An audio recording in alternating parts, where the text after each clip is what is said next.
have to say I don't have anything wrong to speak about the Chinese working ethics. They always did take care of your business in a way. They were ready for the next project. When they saw that your business was working, they will take care of you. In general, it was so easy. You would just arrive there, you would go to a factory, they will open you the door of the factory, you could select whatever you wanted to buy, and they were very open to that. I didn't find that in any other place in Asia. Thailand even, it takes a while for them to send you a quotation, any kind of information you require for the next day for your customers. And in China, ask for something and the next day you will have 20 quotations from 20 different factories. This was the secret.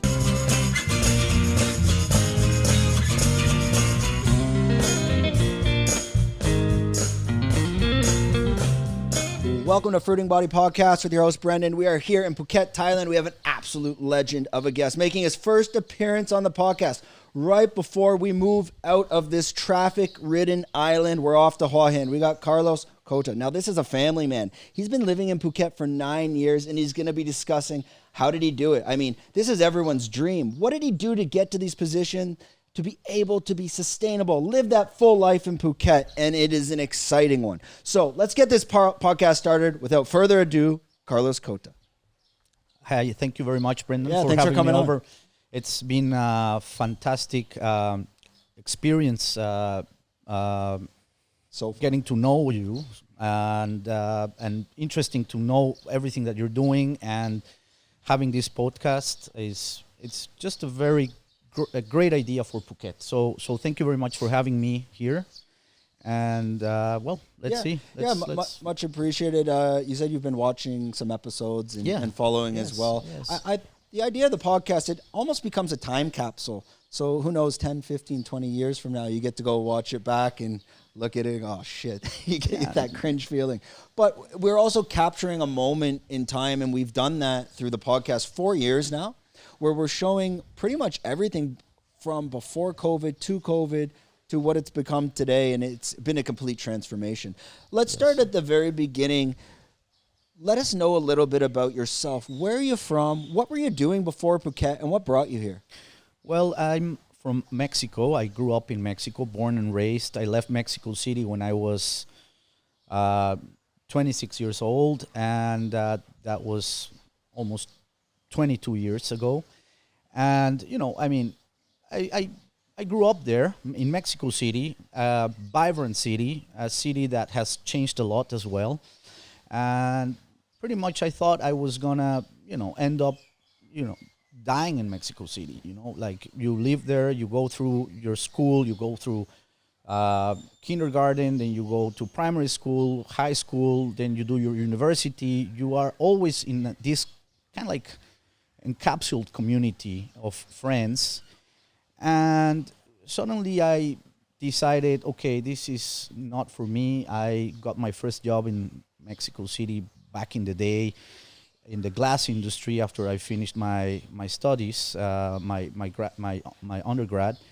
And then I decided, okay, it's time to go somewhere else. And so I went to do a volunteer program in Bangladesh for 6 months, working on microcredit, a small microcredit organization. And then, Asia became very exciting. It was always kind of a dream to go there. And then I got accepted to do a grad school in the U.S., in New York. And this is all about age, like 26? I was 20. I was 27, and then I got a loan from the family then I decided, okay, this is time to go to my grad school. So I ended up going to New York, where I graduated from Columbia University, doing grad school in international relations. This was also my major. And at the beginning, I thought, okay, I want to work for the international public sector. I want to just be out, or maybe work for the diplomacy, or I just always liked that public sector. And then Uh, I met my ex-wife in New York. We fell in love, and then we decided, okay, let's go traveling somewhere. And we said, okay, let's go to China.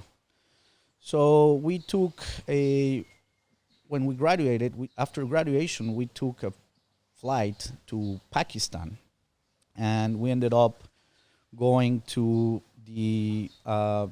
Islamabad, and then we ended up crossing into China through the Karakoram and going, The Gobi Desert almost. no, Not that it's part? not the Gobi. No, the Gobi Desert is in Mongolia. So you cross the Karakoram is the highest highway in the world, the highest pass, like between Pakistan and China. So we did all in buses. Then we took trains, and then we made it to Shanghai, where we ended up signing up for a Chinese course in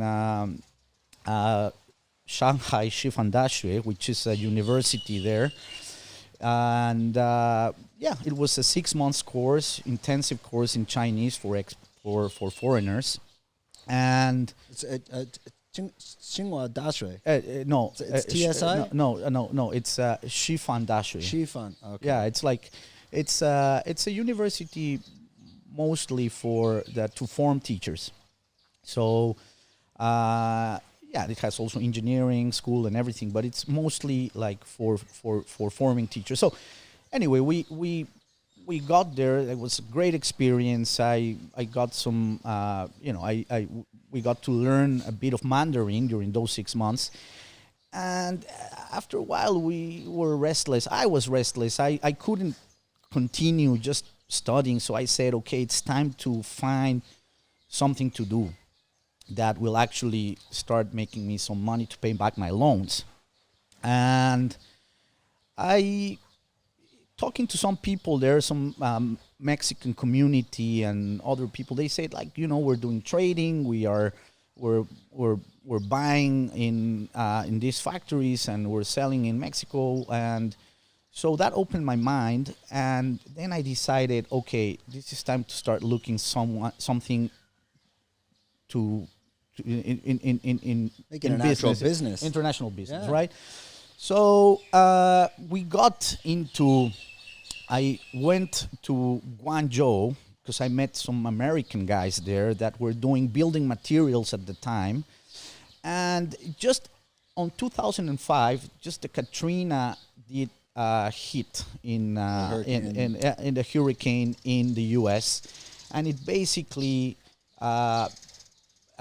destroyed all these homes and all these factories doing drywall at the time. So there was a massive opportunity to start selling building materials in the U.S.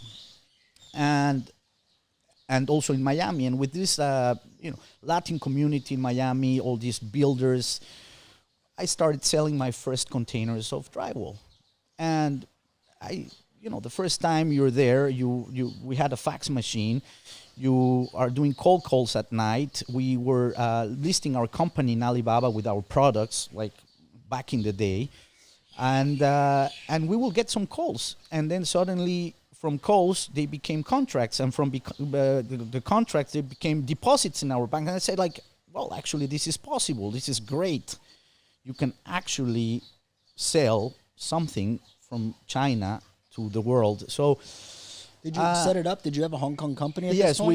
we had a Hong Kong company. I partnered up with these American guys. Later on, we dissolved the company. We had some issues with them, and then we ended up, my ex-wife and me, opening up a company in Hong Kong that still exists, and we're still trading on it. And from building materials, it became T-shirts, and from T-shirts, clothing, and from clothing, handbags. And then you learn about all these products by talking to your customers. At the time, they needed us in China. They needed boots on the ground. They needed people to be there. They even if you would tell them, but I don't know, I don't have experience about that, and they would say, no problem, we'll teach you everything. And then you start learning the lingo about materials, prices. You start to know their products, and then you can start becoming an expert, or at least if you're a salesman, you pretend you are an expert on the field, but we were always very responsible with our customers, right? Like they will send us money and we will have to disburse all this money to the different factories and take care of their productions. And this was the secret. Were you doing your own sourcing of the factories, or were they also bringing that to the?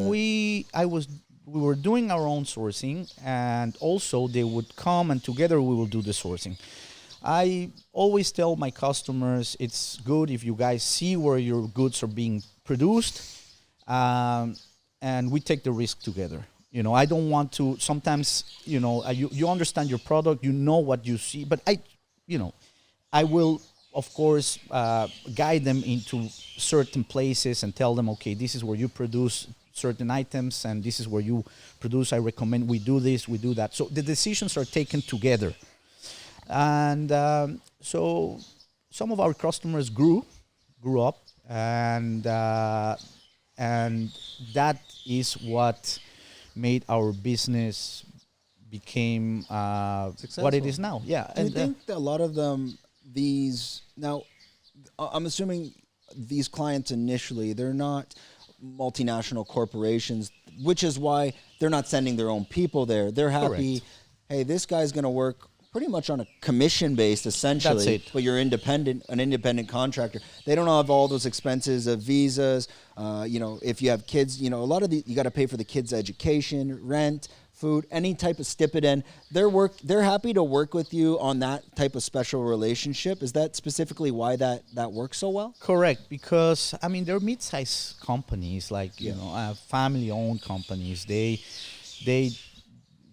want you to bear the expense with the commission they pay you.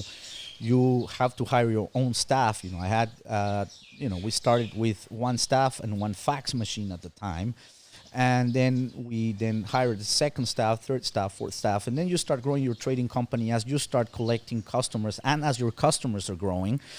But you bear those expenses and you basically charge them a commission on the FOB, and that's it. So that's why that was the secret of that. Now, this field has become very difficult now because very competitive. The secret now is the relationship that we hold with our clients, that we understand their products, we understand who they are, and this is what has kept us in the business.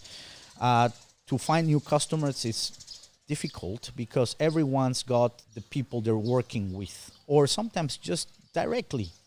And so this is what's made it. Yeah, This has changed a lot in China. I would say if you're there around 2004, that's 2005, right. 2005. 2005. Yes. Now you would have probably dealt with the 2008 financial crisis, which could have put a hinder on business. But I think one of the points I was making, it's more along the lines that prior to 2014, there was the ability for working with people in like almost as a trading agent. But nowadays, the accessibility of Alibaba, the Chinese got a lot better in terms of communication and management, where the purchaser from their home country can almost deal directly with the Chinese nowadays. That's right.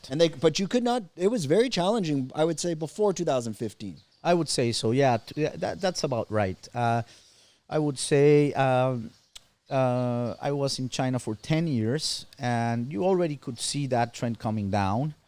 But also, in 2016, we probably got our biggest customer, and they needed an office. And yes, with them, we kind of like signed you would say, a partnership where they would give us a budget to hire certain amount of people and give them the service they required. Because, in clothing, this is what we are doing now. You have a lot of things to take care of, of the labeling, the colors, the quality, the sizes.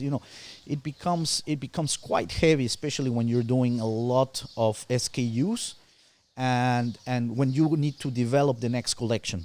So they definitely need someone to help you develop that and to be with their buyers. They send their buyers, and you go around and to the factories. And the buyers, of course, they are savvy of what sells, what not, and together you develop the collections. So they still need this before the shipments for everything. It's a load of work. So yeah. Yeah, and these bigger clients, by this point, you've built a bit of a portfolio. You have the experience. You have the relationships with the suppliers in China, so you're more dialed into the supply chain itself. When you start dealing with the bigger companies, what type of partnerships are you guys establishing? Is it, hey, we're going to be holding your hand on the sourcing and the QC, or are you providing more turnkey solutions? It's everything. I mean, they will be, we have to pay suppliers. When you have, 50 different factories you need to pay, it's a lot of work. So we need to time the payments also. Like, okay, so they send us the money, and then we have to pay the suppliers when the shipments are going to be done. We need to do the QC. We need to hold shipments if the goods are not okay. We need to do the samples, counter samples. They send us, the samples. We send them to the factory. Then we have the pre-production sample, the production samples. So it's a holistic approach to the service you provide. So it's not only you do the QC, because we weren't really a QC factory, a QC company. We did hire some QCs that would go around and check and everything, but you also need to trust the people you're working with. If you outsource the QC, because they can get paid under the table. Correct. Easy. Yeah, it happened many times. Yeah. It happened many times. I had to fire a few.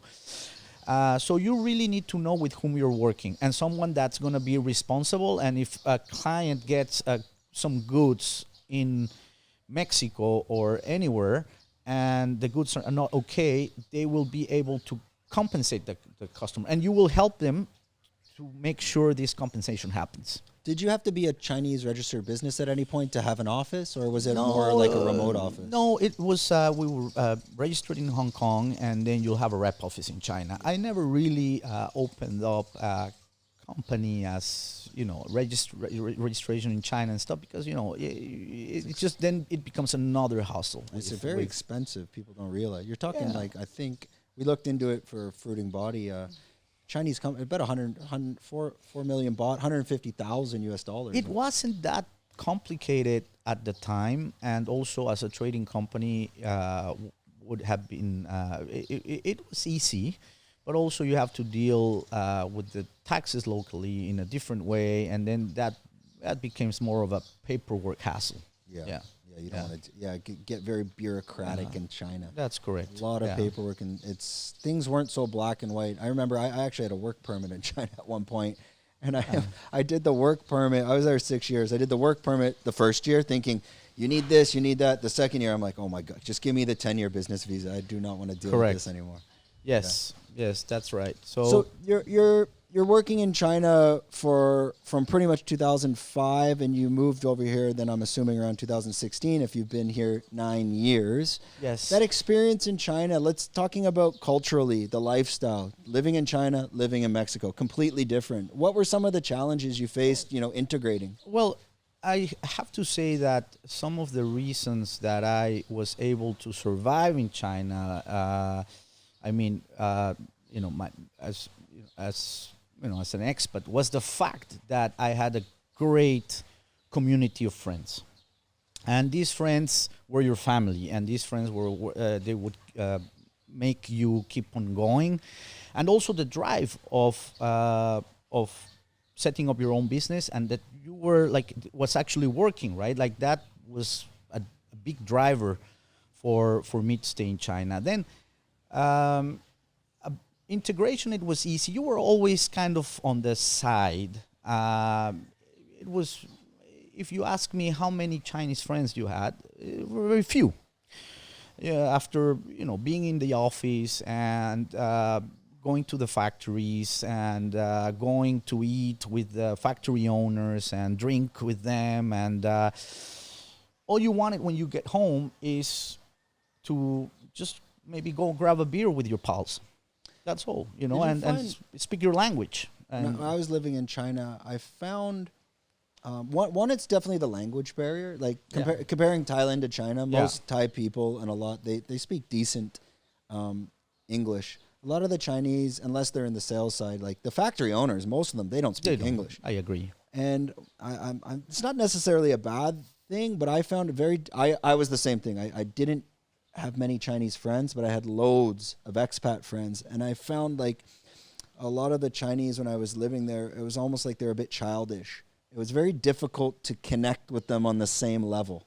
Yes. They will try their best. They will invite you to a restaurant. They will want you to drink, thinking this is what's going to make you bond with them.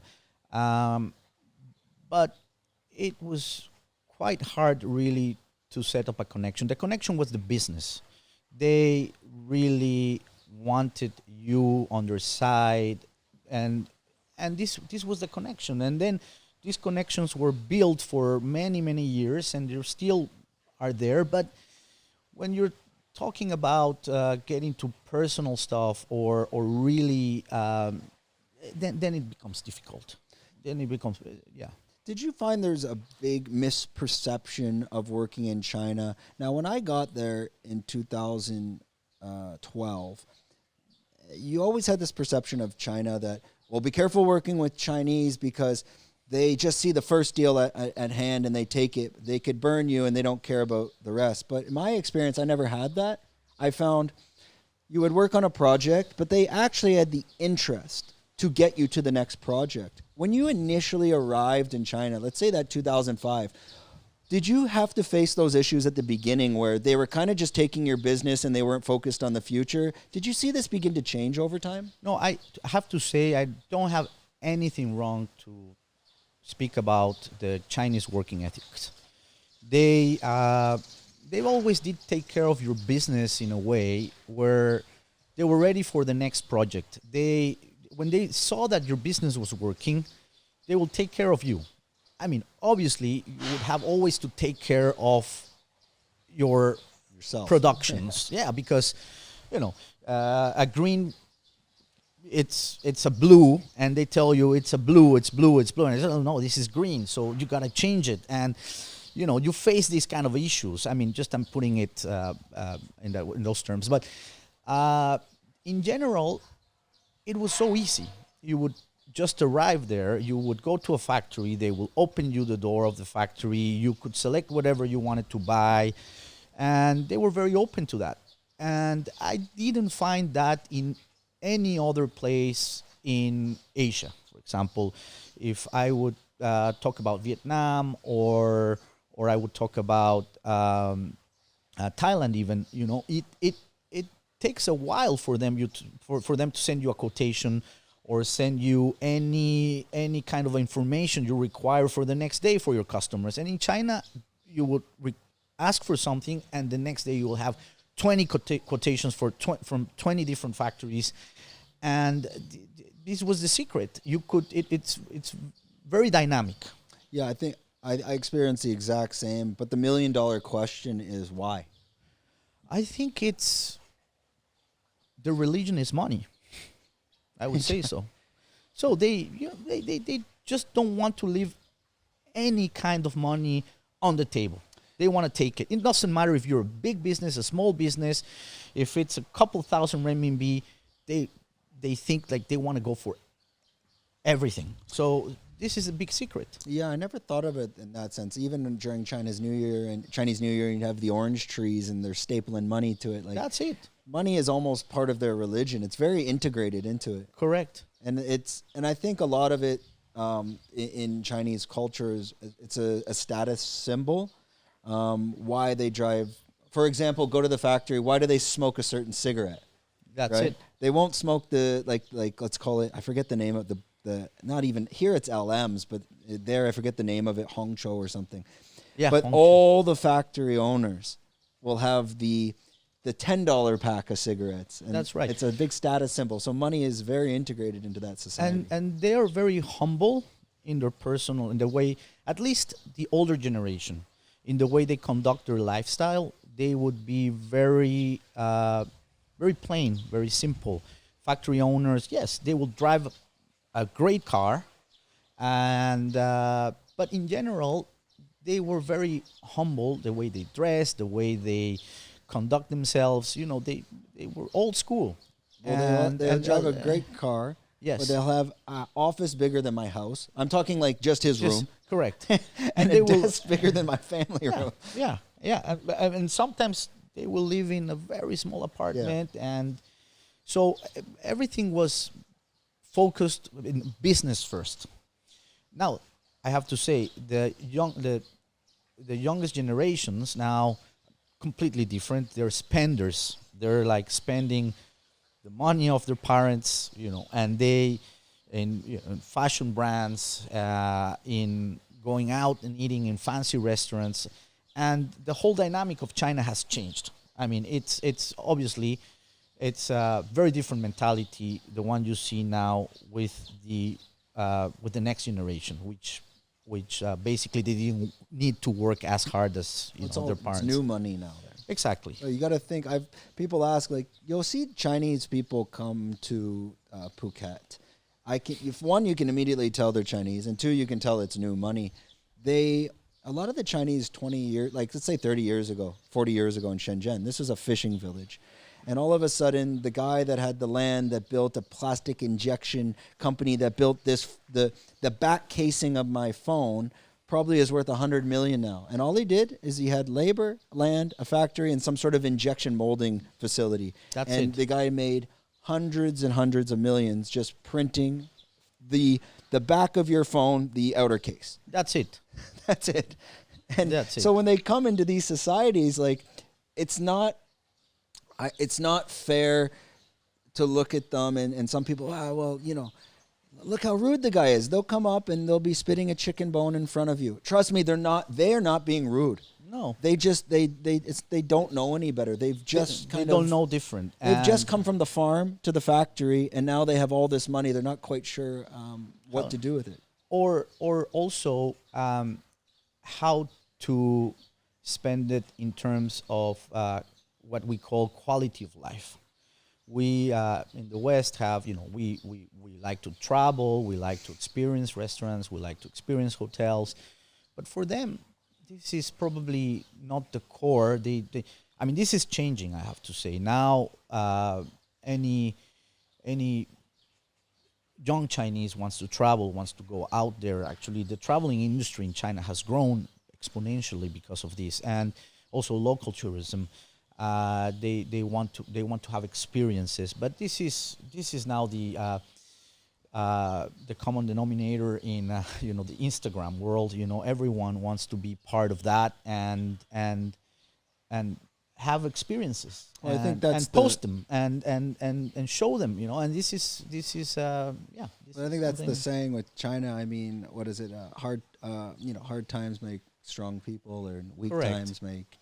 Yeah, like in that sense, you're starting to see the fruits of the labor from the hard working, and it's usually the guy that's about turning 60, 70 now. You're talking, they've been running factories in China since the early 90s, and their grandkids and their kids are all starting to come out of that with, fuck you money, basically. Yes, that's right. But interesting, now I had I didn't go back to China maybe in 3 years since COVID started until 2 years ago. That it was my first time I went after almost 3 years, I would say, because it was so much of a hustle to get there. You needed all this quarantine to go there, come back, and so I was working perfectly well remotely with my staff in the office. And when I got back, I saw a very different China. I was very surprised to see how the automotive industry had grown, right? It was, now you go to China, you hardly can see the same car, the same model twice. Unbelievable. I mean, they just changed completely the whole, everything. If you don't have an app, you basically can't function in China. You can't pay, you can't order a taxi, you can't book a restaurant. I mean, it's really, if you don't have their apps. If you don't have their apps, right? Especially like WeChat. Yeah. That's their lifeline. Without WeChat, you're done. So I'm, yeah, it's changed a lot. Yeah, I think that's my prediction. This platform with Elon Musk, X, this is going to be our WeChat. It's coming. It will be payments. He's going to make this all in one. It's within the next couple of years, I think. That transition, leaving China and moving to Phuket, we were very similar. We probably arrived around the same time, but we didn't move here because of COVID. We moved here. I know for myself, I moved here because I was a bit tired of China. I needed a break, and we were. You know how it was when you lived in China. Every holiday or Chinese New Year or whenever you left China because you can't travel in there because it's a nightmare. So we go to Philippines or Phuket or Singapore or Bali, these places, or Japan, let's say.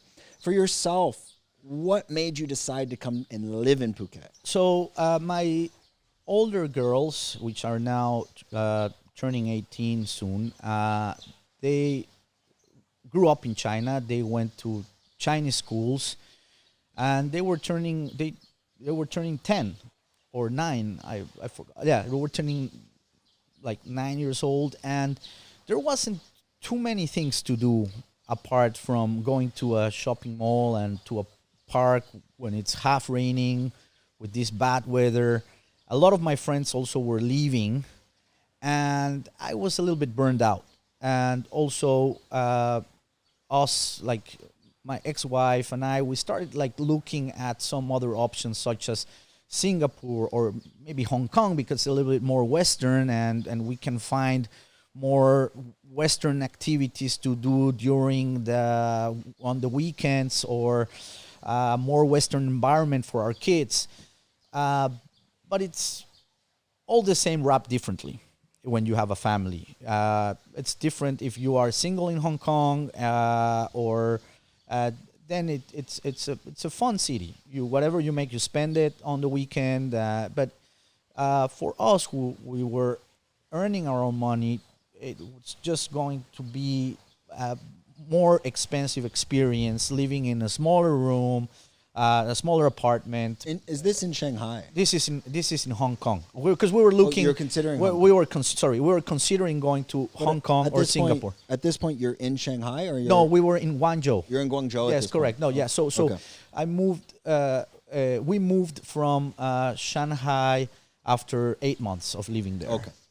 And then most of our we were 9 years in Guangzhou. Guangzhou's a hard. I've been a couple times. It's an older city. It's not as new as Shenzhen, but it's a Chinese city. Shenzhen, where I lived, is not real. I lived in Shuko. This is not the real Chinese experience. Correct. When you're living in Guangzhou, you're getting a real Chinese living city experience. At the beginning, we did, and then even the city, we saw it grew up. Yeah. We saw it. We were passing all the time through this big road, and then you will see a big piece of land, and it's like that building with the big circle. You know this one? It's like a giant city. Oh yes, but that's a little bit on the outskirts. Okay. But you will pass through, and everyone will say, okay, they're building Zhujiang New Town over there, and that's going to be like massive. And we saw it come up, and they pretty much built a New York City in 5 years. I saw the same thing. Maybe people won't understand that. Explain a bit, because you probably saw it like I did. In China, they can build whole cities in 5 years. Like, it's next level. Yes. Like, yes. You're talking putting, what I saw, they would literally put Chinese construction camps working 24 hours a day in these cities. You could go on a holiday for a couple weeks, come back, and like a building's up. That's right. I mean, that's literally what was happening. But then the financial crisis hit as they were building this city, and there was a big drop in the real estate market. There was uncertainty. People didn't know what was next, but that only lasted a year, and then everything was booming again. So coming back to your question about us leaving China and why, it was because basically we wanted different lifestyle. Nothing was new anymore. Our friends were leaving. Our girls were getting older. and we wanted something different. So a friend of mine who lives in Phuket, who's been coming here for many years, and also he was my neighbor in China, and he moved to Phuket. Every day he was sending me videos and telling me that I was like living like a rat there in China, and I was gonna like die like a rat there. Like I should change my lifestyle for my kids, for everyone. So I came to visit him on October, and it was a rainy season, and he has a house in Katu. So I stayed with him. He drove me around to all the different schools, and but I was like, I wasn't feeling the vibe because it was raining. It was Phuket 10 years ago or 11 years ago. This area looked like nothing was going on here. There was only a villa market, but at night everything was like, what am I gonna do there? But anyway, so let's give it a try. And then we came on a holiday to Phuket, and we rented Chomtawan, the apartment in Chomtawan. And then after that experience of a month, where also my wife did experience Phuket, went to British school, we were sold on Phuket, and that's how we ended up coming here. And then and it's How fast was that transition from the decision to the move? It was 2 years. Still took 2 years. Yeah, and a year and a half.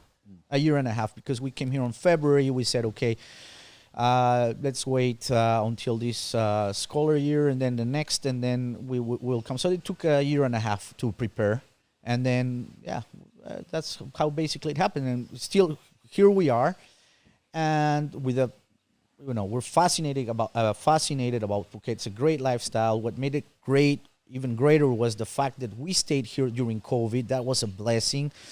We got to become very close friends of some friends that we already knew, and the community just became very welcoming. Yeah, a lot of people came together during COVID. That's right.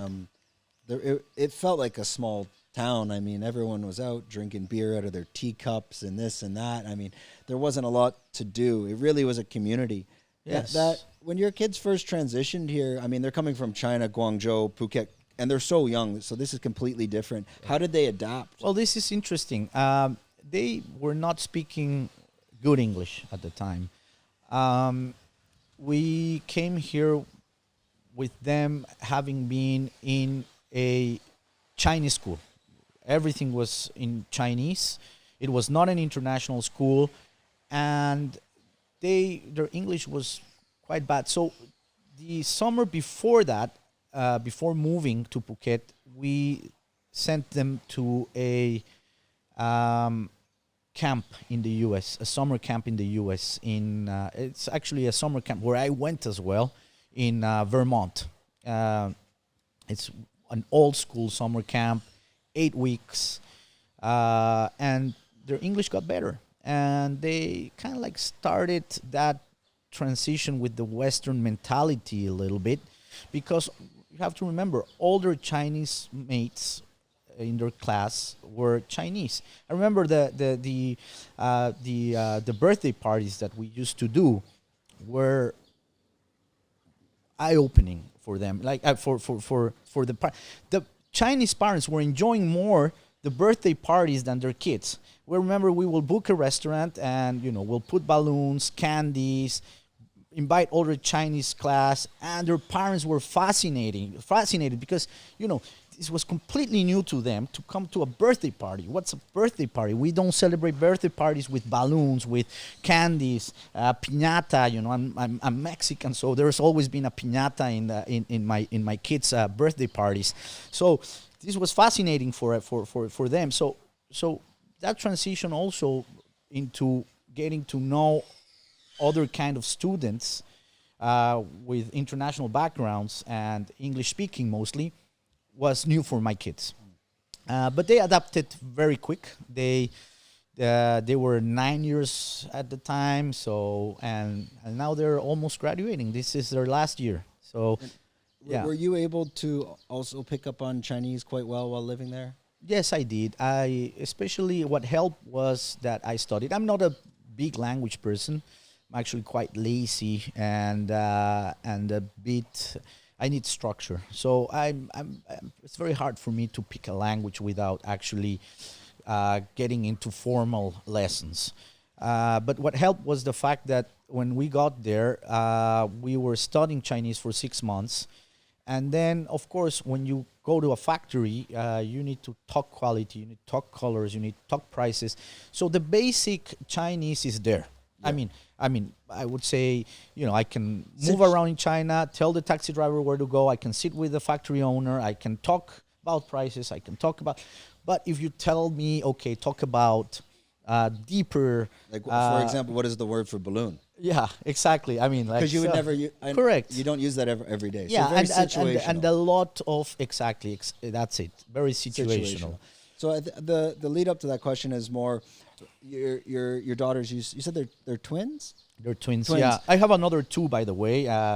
Would they be using the Chinese in Phuket between each other so they could speak a language no one knows what's going on around them? So basically, what we did is that my daughters did continue with their Chinese education. They had a teacher in Guangzhou which was giving them Skype lessons, and she will send us the books so they could continue studying Chinese. And up until now, they take Chinese 3 times a week with a Taiwanese instructor. She's great, by the way. Writing as well? Writing. They write. They're fluent. They read and write, and plus the Chinese for advanced Chinese they take in British school. So they're they're completely fluent. They did continue with their Chinese education. They read and write.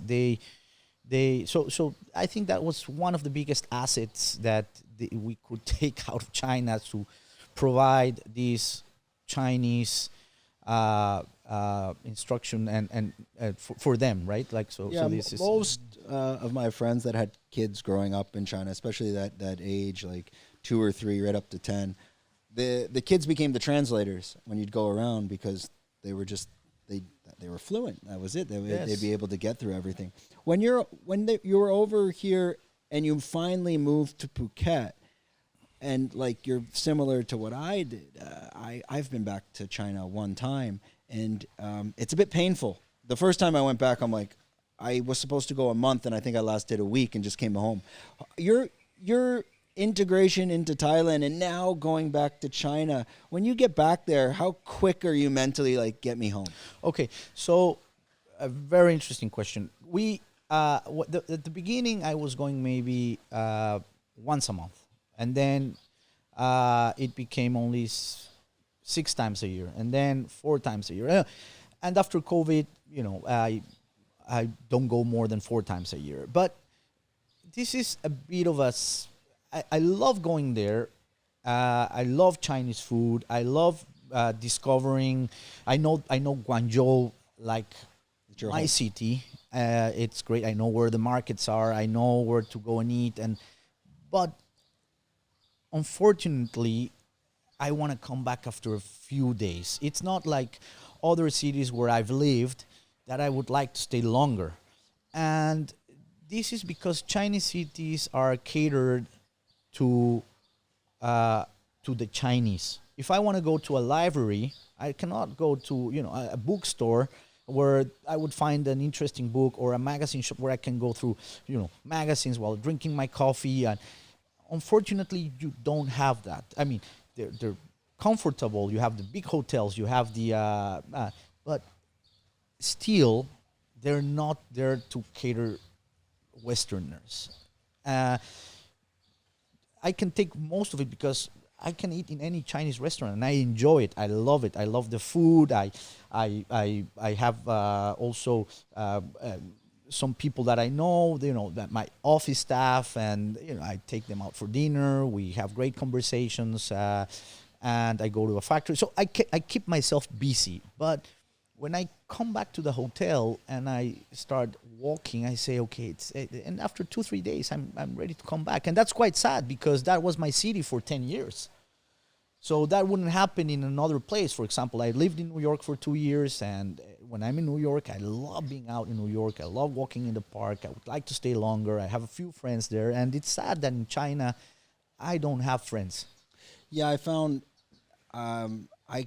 know maybe one person living in Shenzhen from the whole time I was there, and I probably knew hundreds. Did you find, in my experience, was I had a way bigger expat community in China than Thailand, and I think a lot of it has to do with people, the whole schedule we live on in Thailand, everyone's on their own schedule. That's right. We're not in a working schedule. Maybe yourself, you're going somewhere for the summer, or you're going back to China, and then everyone has their own lives there. But in China, our schedule's all aligned. We were all working in China. We all had the same Chinese breaks because the factory's closed. So we were so in line with each other. Here, it's like sometimes, like for example, someone like yourself, I could go maybe a year and just run into you and not see you for a year and just run into you again. And this happens all the time. Yes. Which kind of makes us start to begin to feel a bit disconnected in Thailand. And for that reason, I did enjoy the community side of China a lot more. Almost, there's people in China that I was friends with that are almost family. Today I could pick up the phone. Well, it's good that you bring this. As I said, in China, what kept me, one of the reasons it made it so easy to live in Guangzhou was the friends that we had there. And we all used to live in the same building sometimes. I lived in the 7th floor. My Argentinian friend would live on the 10th floor, and then I'll have another 2 Argentinian friends living in the other building in front.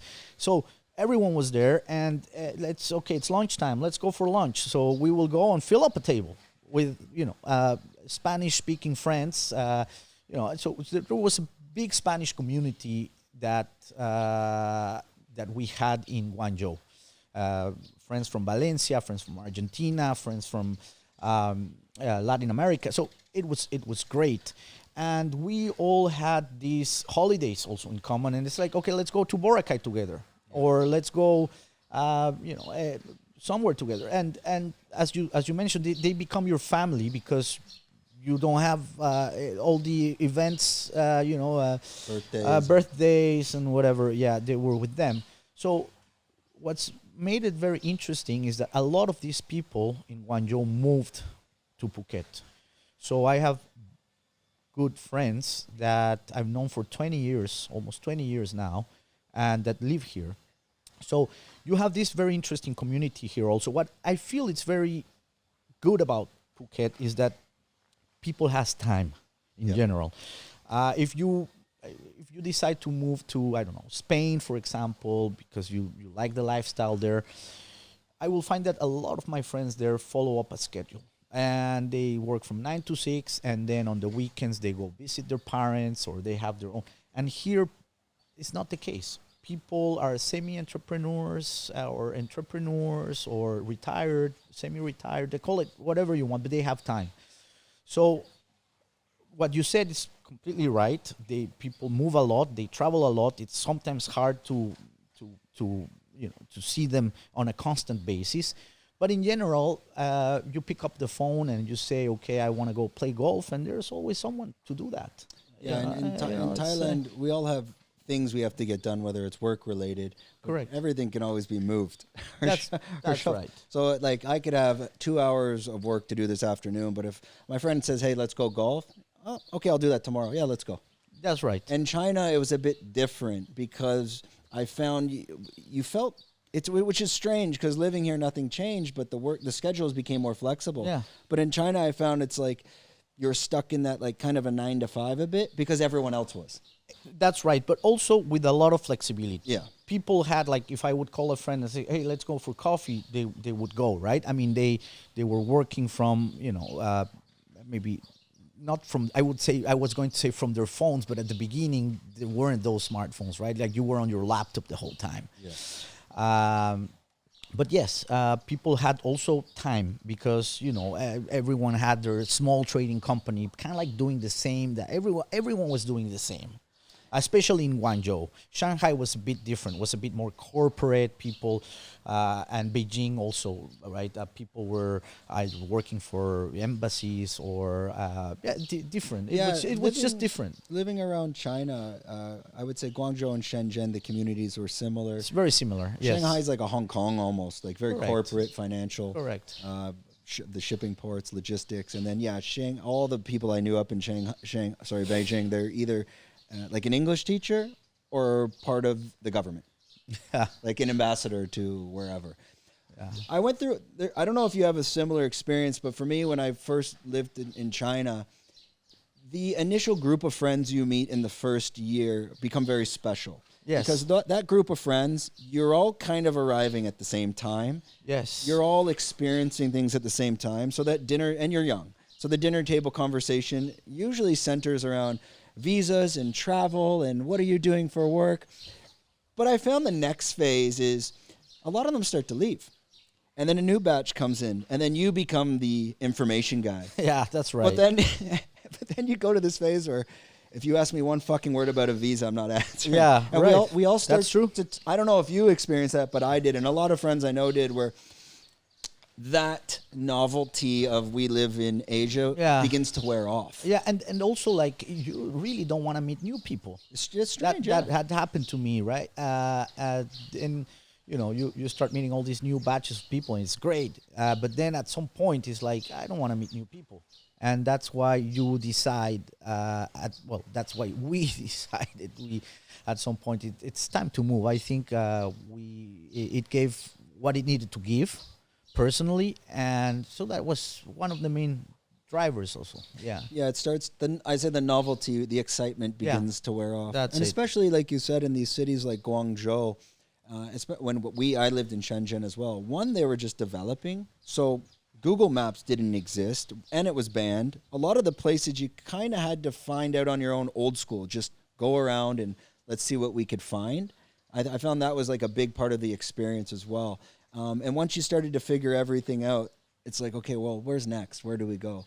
And the issue in China is, well, you don't want to just go to another Chinese city because they're all very similar, essentially. Yes, that's right. Some people would say, okay, Shanghai could have been a great move, but then in Shanghai you're landlocked. I mean, at least in Guangzhou you always had the flexibility to take the train and go to Hong Kong, and we did that with out of Shenzhen and Guangzhou is probably the same. We had 10-year work visas from Canada. But we had to leave every 90 days. But because you live so close to Hong Kong, you never actually mentally left. Because at some point in those 90 days, you've visited Hong Kong. That's right. So you never had... Now, that was the challenge, I think, people living in Shanghai on these 10-year work visas. Well, you'd have to fly somewhere. Yes, that's right. That's what I meant about landlocked. I didn't say it right. Yeah, you need to fly somewhere. And because of the business being registered in Hong Kong, you always had to go to Hong Kong. So, it was, and plus, like, all the big fairs are in Guangzhou. Everyone that wants to buy something from China and it's serious about doing it, they come to Guangzhou. Yeah, the Canton Fair. That's right. And back in the day, that's how you could find a lot of clients just walking around, meeting the right people, a lot of suppliers. I would be around and go with my batch of presentation cards and listening where Spanish was being spoken, and I would like literally arrive there like pretending I was looking at the booth, and then when they would have some time, I'll say, hello, by the way, where are you from? Okay, and this is, and this strategy did work. Yeah, I mean, you're valuable. Hey, we have a guy that speaks the same language. Right. We can trust him. Maybe he's from the same country. And we can now go home and he can be boots on the ground. I mean, there's value there. Just before we wrap it up, talking a little bit about comparing the difference between the cultures of China and Thailand. Are you able, because having so much experience in both countries, can you black and white describe the differences? Well, definitely in Phuket. If you go to Bangkok, maybe that could be a different story because it's you're in a more urban environment. And remember, a lot of the Thai that live in Bangkok, they're from Chinese descendants, especially the ones that drive the economic companies and everything. So there's a lot of similitudes because we live in Asia. So everything it's kind of like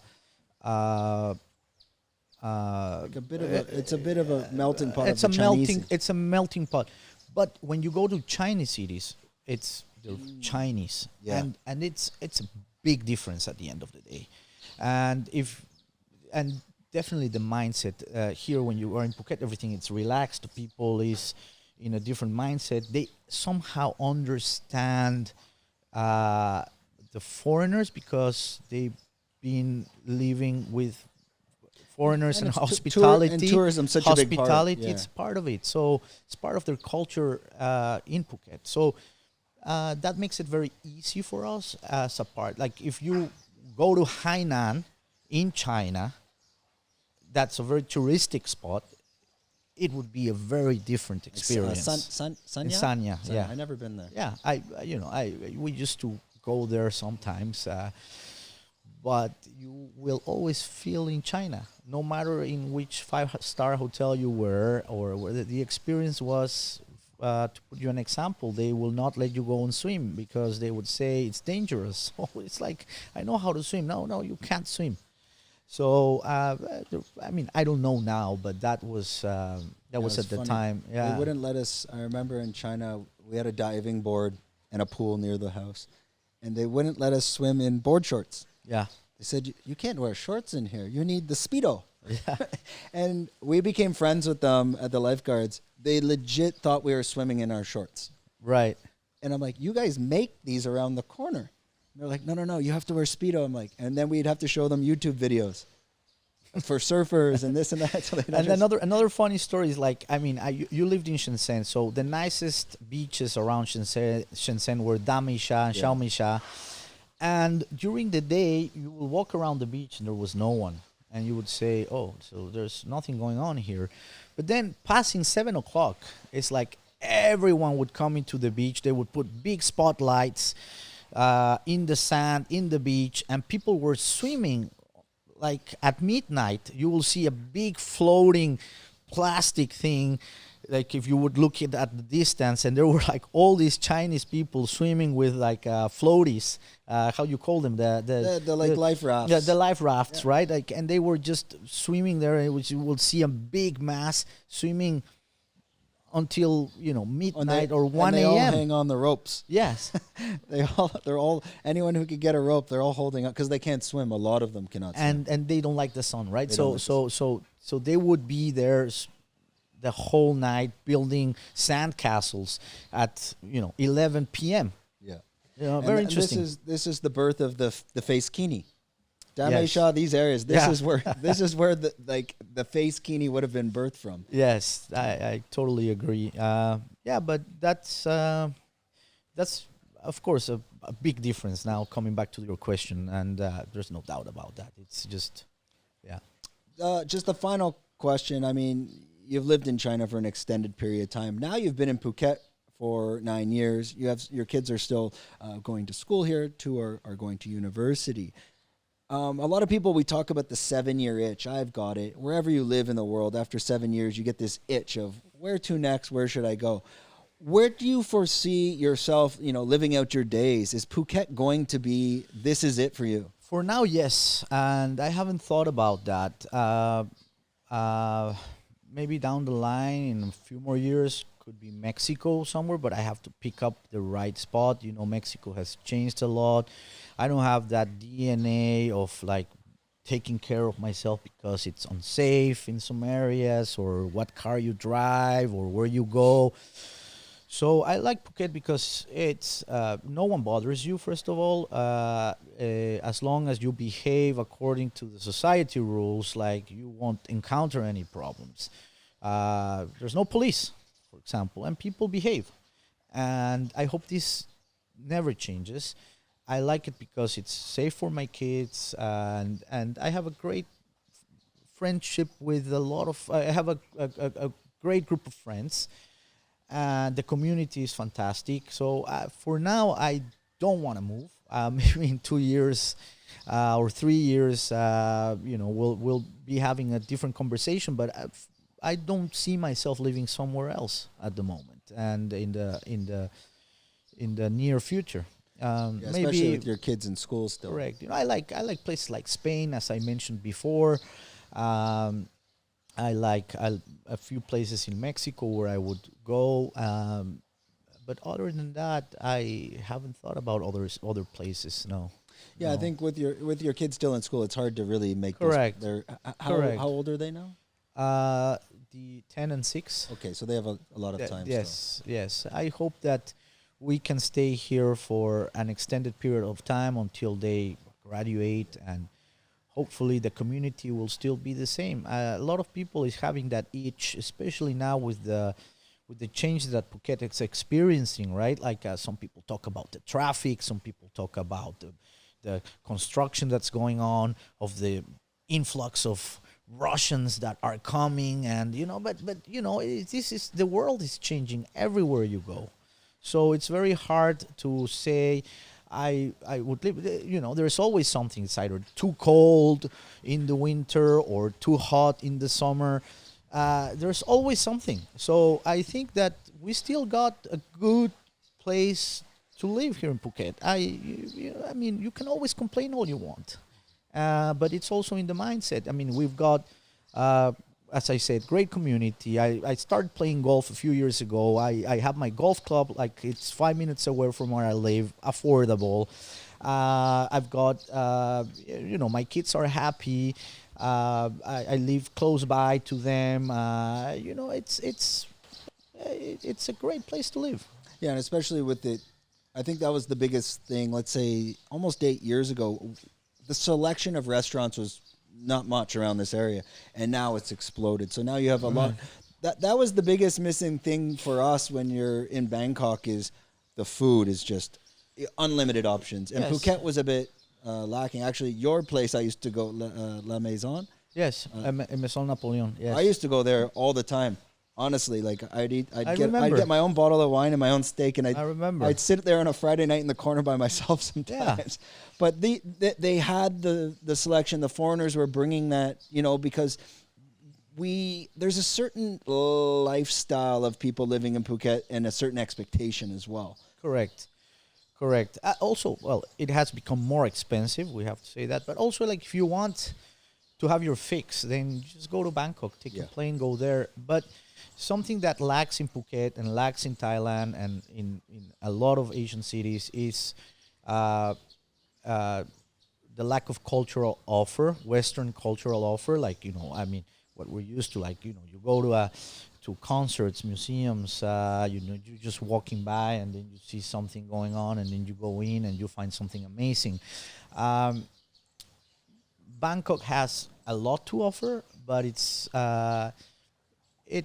more on those sides. It's like the newest trendy restaurant. It's almost like becomes the same all the time. But this is no place is perfect. So Yeah, I mean, places like Toronto, Montreal, these cities, you have that ability, but I'll sacrifice that if I can have a couple beers and drive home and they leave me alone. and they're exactly and some of these cities are very pedestrian. Unfortunately, here, like, the cities are not pedestrian. You can't walk in Bangkok for more than 3 minutes before getting No, you need to drive. Yeah, If you're not driving, you cannot need to go anywhere. drive, or the BTS, and so you need to know where to go. And it's not like I'm just gonna be walking and roaming and see what I can find and what the city brings to me. This doesn't happen. Even if you go to a park, the weather, it's like after 15 minutes of walking, it's like, okay, I need to, go back to the AC. Exactly. Yeah. Okay, I think we covered quite a bit in this podcast. We hope you got a lot from it as well. Just before we wrap it up, I'm going to kick the big camera back to Carlos. I'm sure there are, if you're still taking on maybe clients and they're looking to reach out to you, if anyone did want to reach out to you, ask questions, potential business opportunities or anything in that sense, if they were to reach out to you, let us know into that camera how someone could potentially get a hold of you. Okay, yes. Basically, my email. By email, okay. Yeah, that's easy. I'm going to make it so easy. It's cotacarlos@hotmail.com. Carlos@hotmail.com. I mean, not Instagram, so sorry about that. I'm still,